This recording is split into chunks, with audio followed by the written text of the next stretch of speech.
Olá, seja muito bem-vindo, seja muito bem-vinda. Eu sou a Bruna Macedo e estou com vocês nessa edição do Alesp em Pauta. Hoje nós vamos falar sobre germofobia, que também pode ser chamado de germafobia ou misofobia, são muitos nomes. E você deve estar se perguntando agora, né? O que é isso, não é mesmo? Eu também me fiz essa pergunta, mas quem vai te responder essa e outras questões é ela, a Lidiane Silva, que é a nossa convidada, psicóloga. Seja muito bem-vinda. Muito obrigada pela participação. Muito obrigada. Muito obrigada, prazer é todo meu estar aqui. Legal. Lidiane, eu sempre gosto de começar pelo início, para que fique bem didático para todo mundo que está acompanhando a gente agora nesse momento. Vamos começar então do começo? Explica para a gente o que é, de fato, germofobia, ou aqueles outros termos também, que também essa doença pode ser chamada, né? Me explica isso, por favor. A germofobia é um termo muito utilizado para pessoas que têm um medo muito intenso e chega a ter uma fobia de germes e diversas contaminações que as pessoas estão disponíveis no dia a dia a contatos com bactérias, com vírus. Então, essa pessoa acaba desenvolvendo um medo muito intenso que acaba incapacitando ela das suas atividades no dia a dia. Tem alguma razão para essa pessoa desenvolver isso? Normalmente pode ser, essa germofobia pode vir de uma outra, algum outro transtorno mental. Como é que uma pessoa chega a desenvolver esse quadro? Tem um processo, é algo que acontece de repente sem que ela perceba? Nós temos que analisar, porque cada indivíduo tem uma fonte de desenvolvimento. Primeiro, nós avaliamos se não é um medo aprendido. Às vezes, por convívio com algum amigo ou dentro da parentela, essa pessoa acaba ficando com medo de contaminação. Mas dentro das nossas análises comportamentais, nós temos o TOC, que é o transtorno obsessivo compulsivo. É um transtorno mental onde a pessoa desenvolve um medo intenso de contaminação e germes, né, que está justamente ligado ao nosso tema de hoje. O transtorno obsessivo compulsivo, a pessoa tem muitos pensamentos constantes e obsessivos relacionados ao medo. A germofobia, ela está relacionada ao medo de contaminação, de outras doenças, que está dentro do TOC. Ô Lidiane, isso que eu ia te perguntar, então, qual é a diferença do TOC para a germofobia? Ou não tem diferença? São as mesmas coisas? Na verdade, a germofobia é uma subdivisão do transtorno obsessivo compulsivo. Cada pessoa ela pode desenvolver um transtorno com algumas manias, com algumas compulsões. Já a germofobia, ela traz um medo muito intenso e específico de contaminação de germes e bactérias. Por exemplo, uma pessoa num ambiente hospitalar, ela ia ter uma crise de ansiedade pelo medo de contaminação do ambiente onde ela está inserida. Mas não só com relação, esse medo não ocorre só quando ela está em ambientes como um hospital, por exemplo. Ocorre durante o dia a dia dela, na vida dela, é isso?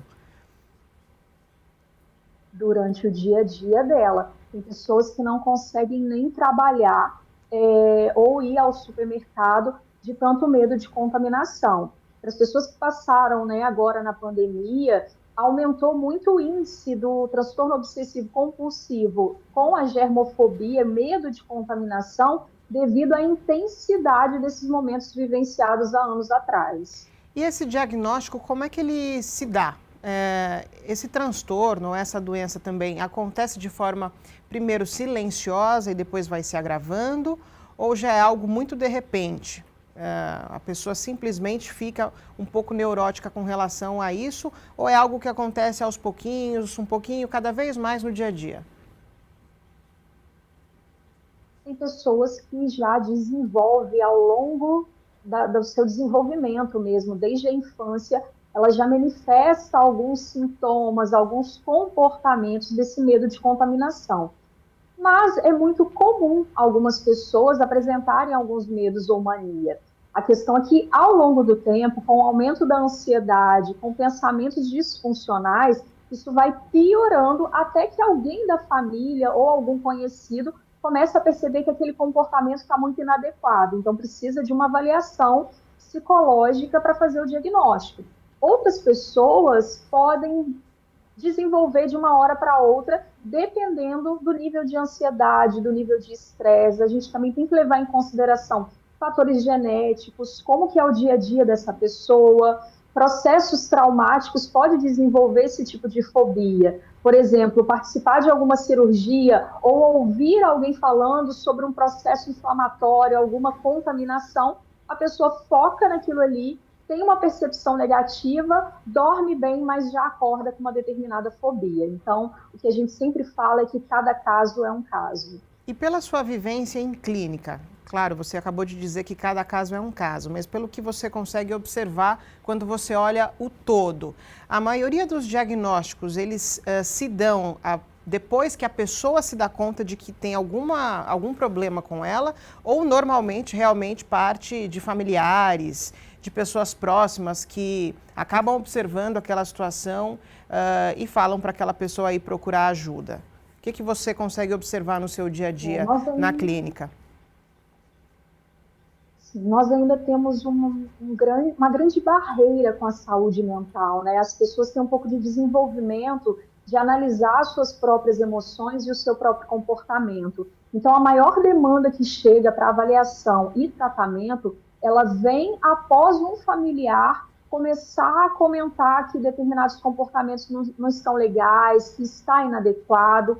Às vezes a pessoa percebe que o que ela está sentindo está fazendo mal a ela, está fazendo mal às pessoas que estão ao seu redor, mas por uma falta de orientação, uma percepção cultural que nós temos, às vezes, de não procurar ajuda psicológica ou psiquiátrica, essa pessoa acaba piorando os seus sintomas e ela não busca ajuda. Só quando ela chega no ápice da doença, onde ela não consegue mais sair de casa, onde ela não consegue mais tocar em outras pessoas, que ela vai buscar essa ajuda. O que é mais difícil, o prognóstico, né, o tratamento, porque nós levamos muito tempo para trazer um resultado positivo devido à demora da procura do profissional. Vamos falar sobre isso, então, nos casos mais iniciais, né? Quando aqui a doença está se manifestando. Quais são os sintomas dessas pessoas? O que elas acabam desenvolvendo? Como é que acontece o agravamento e as características dessa doença num estado mais avançado, como você citou aí, quando fica realmente mais difícil de tratar? Conta pra gente o passo a passo um pouquinho. Bom, uma característica muito comum o indivíduo ele é sempre mais ansioso, ele é mais inquieto, ele é muito inseguro e ele tem muito medo no dia a dia. Tanto é que o medo ele é o fator, o sintoma principal dessa psicopatologia. Como a pessoa é muito ansiosa, ela começa a ter comportamentos de higienizar muito as mãos. Ela começa a lavar a mão de forma muito constante e obsessiva, a ponto de dar queimaduras de pele devido a tanto esfregar. E a pessoa, por mais que ela faça higienização, por mais que ela use álcool, para ela nunca está satisfeita, porque ela cria uma mentalidade que qualquer toque ela pode se contaminar. Uso de máscara. Tem muitas pessoas que até hoje fazem o uso de máscara até mesmo dentro do banco, do supermercado. Então, quando essa pessoa dentro da própria residência, ela não consegue se despir, ter a liberdade de contato físico, de pegar um copo na cozinha ou de administrar um talher, já demonstra que aquele transtorno está prejudicando o dia a dia dela. O estado mais grave que nós temos hoje são pessoas que não consegue trabalhar, não consegue ter convívio social, fica preso dentro do quarto, porque é um transtorno tão forte, tão incômodo, que ela acaba associando a outros problemas que ela tem no dia a dia e ela pode desenvolver o transtorno de humor, que é a depressão. Então, nós temos sintomas simples, que é aquela mania de lavar a mão o tempo todo. Tem os familiares falam assim, essa pessoa não come qualquer coisa, não consegue conviver com outras pessoas, porque tem medo, tem nojo. Realmente a pessoa ela tem um nojo, mas é mais por fatores inconscientes que vai deixando essa pessoa com um condicionamento de comportamento de não querer tocar, não querer beijar, não querer que encosta nela.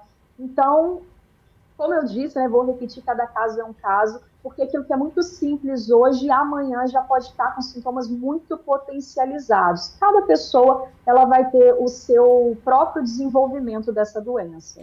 É diferente, Lidiane, a germofobia, por exemplo, daquela mania de limpeza, quando a pessoa quer limpar tudo ao redor dela, quando quer aquela casa impecável. No caso da germofobia, é mais uma questão do corpo dela, das mãos dela, daquilo que ela vai tocar. Tem alguma diferença?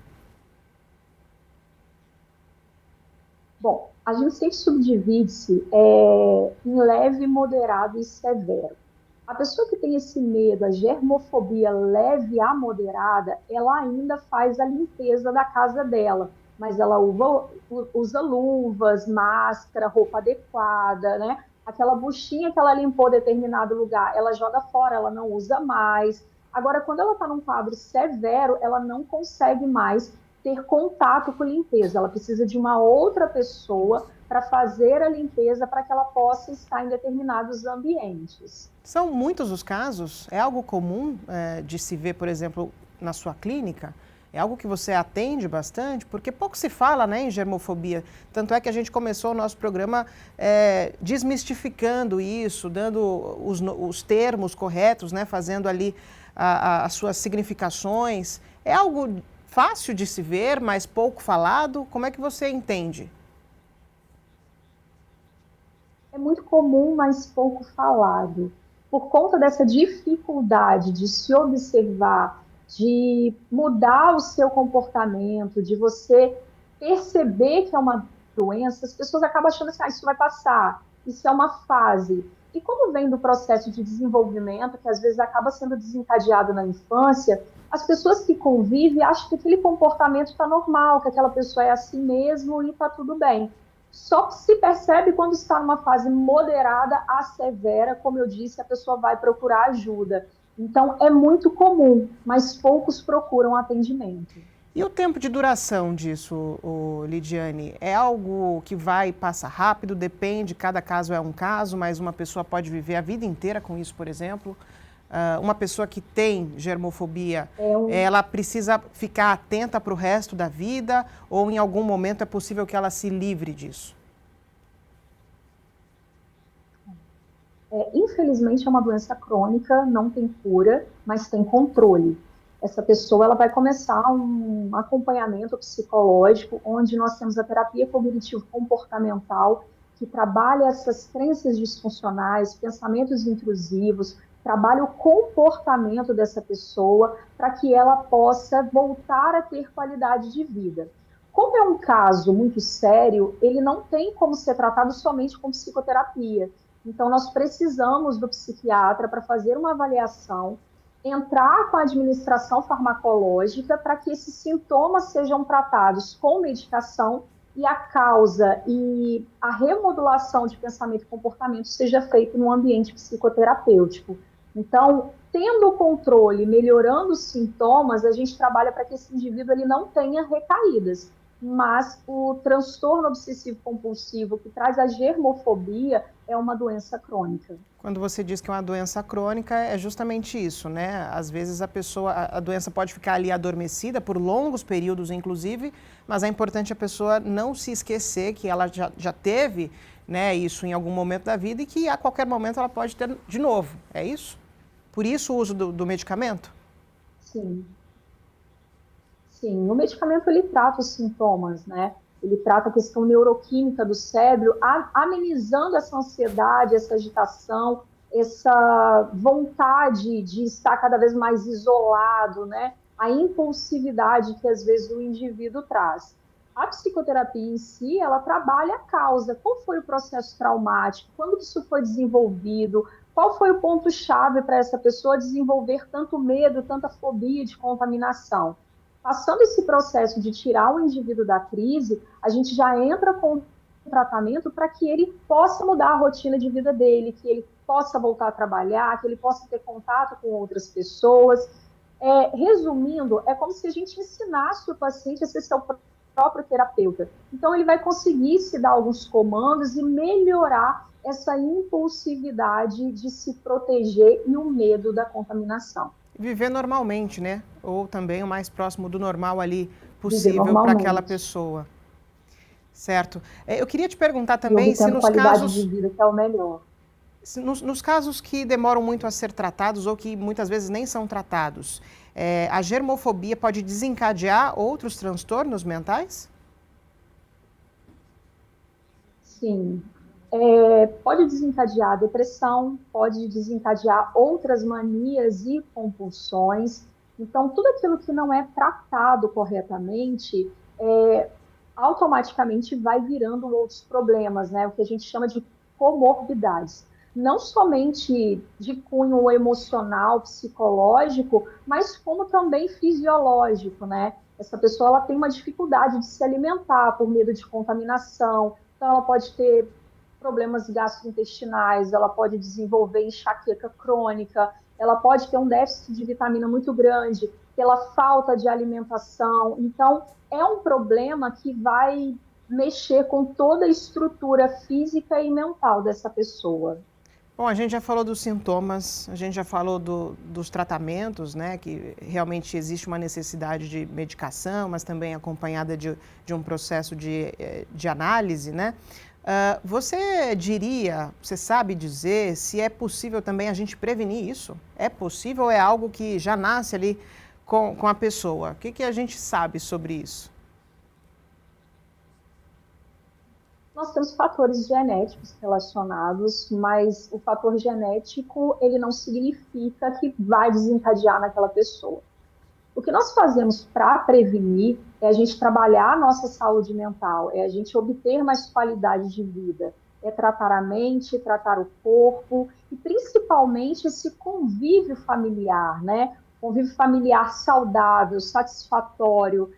A partir do momento que você está na escola, estudando com coleguinhas, o professor, a orientação, o vínculo, tudo isso melhora a sua autoestima, melhora a sua autoconfiança, automaticamente, né, melhora as suas emoções, ameniza a ansiedade. Então, para a gente ter saúde mental hoje, nós temos um protocolo simples, que é atividade física, se alimentar bem, dormir muito bem, ter momentos de lazer, ter uma rotina, um cronograma para se viver sem muito estresse, né? Parece impossível, mas a gente preconiza isso, porque todas as doenças de cunho emocional, ela está mais relacionada ao nosso cotidiano, ao nosso estresse, à nossa ansiedade. Então, buscar qualidade de vida é a gente prevenir os transtornos mentais. Entendi. Muita gente ainda pensa que é balela, né? Essa coisa de comer bem, de dormir bem, de fazer exercício físico, mas cada vez mais no nosso dia a dia a gente tem observado o aparecimento de novas doenças, né? De transtornos mentais, um aumento de uma ansiedade. E aí, quando vem um tema como esse, mais uma vez a gente comprova, né, a necessidade de realmente você ter qualidade de vida, você sentir prazer, comer bem, tudo isso faz muita diferença no final, né? Principalmente, talvez eu diria, a atividade física para essas pessoas, manter ali a cabeça em funcionamento e o corpo também pode ser, de repente, uma válvula de escape para que esses sintomas não fiquem ali tão evidentes no dia a dia dela, na rotina. Sim, a atividade física, ela age diretamente nas emoções por conta do processo neuroquímico, né? A atividade física, ela aumenta a endorfina, a serotonina, a noradrenalina, que traz a sensação de prazer, de bem-estar, de leveza. Então, hoje, não tem como se fazer um tratamento psiquiátrico sem a pessoa mudar a sua rotina de vida. Não tem como a gente falar em saúde mental se essa pessoa não trazer para si mesmo uma atividade física diária, situações, né, de relaxamento, como uma yoga, um relaxamento, uma natação. Toda atividade física, ela traz muito benefício, não somente para o corpo, para a fisiologia do corpo, mas também para a mente. Bom, eu já aprendi muito aqui com você. Foi ótimo, a gente está chegando ao fim aqui do nosso programa, mas antes eu queria só te perguntar se por um acaso eu deixei de te perguntar alguma coisa muito importante sobre esse tema, que pelo menos para mim, por enquanto, era um pouco desconhecido. Eu queria que você deixasse uma mensagem final a respeito disso e também falasse da importância de pedir ajuda, caso você que nos acompanhou até aqui tenha se identificado com alguma dessas características. Eu acho que para finalizar e deixar muito enfático, para as pessoas que estão nos assistindo é que nós precisamos olhar mais para a nossa saúde mental, prestar atenção nos nossos pensamentos, prestar atenção nos sentimentos que nós estamos tendo no dia a dia, porque sofrer não é normal, né? Ter dias estressantes se tornou normal, mas a gente não pode adotar isso como vivenciar esse estresse e deixar o nosso corpo adoecer. É no dia a dia se perceber, ter um tempo para você, cuidar do seu corpo, cuidar da sua mente e buscar ajuda quando você está perdendo a qualidade de vida, quando você está entristecendo, quando você está percebendo que a sua vida não está mais com o brilho que tinha antes. Então, procurar um atendimento psicológico, procurar uma orientação médica, conversar com a sua família, são caminhos fundamentais para que você tenha um tratamento adequado. Tem saída, né? Tem saída, tem tratamento e no final pode ficar tudo bem.